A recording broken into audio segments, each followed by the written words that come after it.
નમસ્કાર, મારી Manjula Salani official YouTube ચેનલમાં આપ સૌનું હાર્દિક સ્વાગત છે. નમસ્કાર, આપની સાથે હું છું મંજુલા. અત્યારે ઈરાન, ઇઝરાયલ અને અમેરિકાનું યુદ્ધ ચાલી રહ્યું છે. તે યુદ્ધની વચ્ચે અનેક વિરોધો થઈ રહ્યા છે.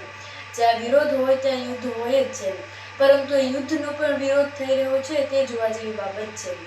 અત્યારે ઈરાન, ઇઝરાયલ અને અમેરિકાનું યુદ્ધ અને તેની વચ્ચે અમેરિકામાં આ યુદ્ધનો સખત વિરોધ થઈ રહ્યો છે. અમેરિકાની જનતા દ્વારા ડોનાલ્ડ ટ્રમ્પનો અને યુદ્ધનો ખૂબ વિરોધ કરી દેવામાં આવ્યો છે. આ વિરોધનું કારણ છે કે ડોનાલ્ડ ટ્રમ્પે ઈરાનના યુદ્ધ વચ્ચે જવાનું જ નહોતું, છતાં પણ તેઓ યુદ્ધમાં કૂદી પડ્યા અને લોકોને લાગ્યું કે આ યુદ્ધમાં અસહમતિથી તેઓ ગયા. તેના કારણે એ યુદ્ધને સમગ્ર યુદ્ધ થઈ રહ્યું તેના લોકો દ્વારા તેનો વિરોધ કરવામાં આવ્યો. સાથે જ અત્યારે અમેરિકામાં એવું લાગી રહ્યું છે કે ગરીબો અને અમીરો વચ્ચે અસમાનતા ચાલી રહી છે. તેના લીધે પણ આવા વિરોધો ચાલતા હોય તેવું શક્ય બની શકે છે.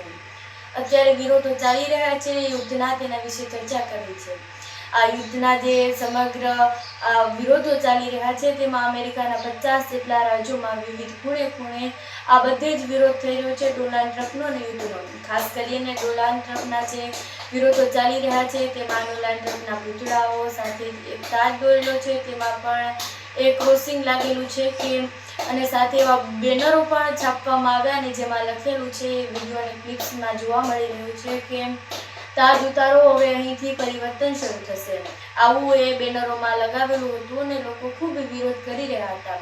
પહેલા પણ જ્યારે યુદ્ધ થયું ત્યારે ઓક્ટોબર 2025માં 70 લાખ જેટલા લોકોએ આનો વિરોધ પ્રદર્શન કર્યું હતું અને અત્યારે પણ ખૂબ મોટી સંખ્યામાં, લાખોની સંખ્યામાં લોકોએ આ ડોનાલ્ડ ટ્રમ્પનો વિરોધ કર્યો છે.